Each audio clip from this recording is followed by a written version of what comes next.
Very important when we're installing these wall panels that the first course that we do is level on the top of this, because all the rest of these wall panels are going to sit level on top of this.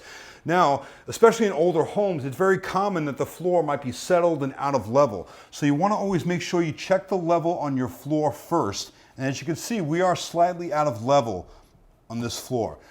So what I like to do is find the lowest point of the floor. And in this case, it's down this end as the house is settled over time. And the lowest point is here. We can go ahead and mark that. And then we're going to have to cut the bottom of this panel. We might have to rip and take some of the material off. So when we adhere this first panel to the wall, the top edge is going to be level. The floor might be doing this, but our panel is going to be level. And that means all the rest of our panels working all the way up the wall will be level throughout our installation. So we'll go ahead and mark this, take it out to the saw, make some cuts, and bring it back in. In addition to that, we'll see that in our first course, we have a number of receptacles in the wall.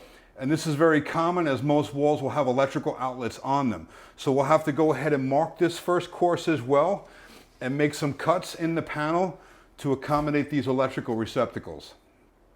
Once we get the first course done, level and installed and cut out for the receptacles, the rest will be very easy to stack right and work all the way up the wall level. I went ahead and marked the top of the panel. Using my level, I can make a level line on the wall here.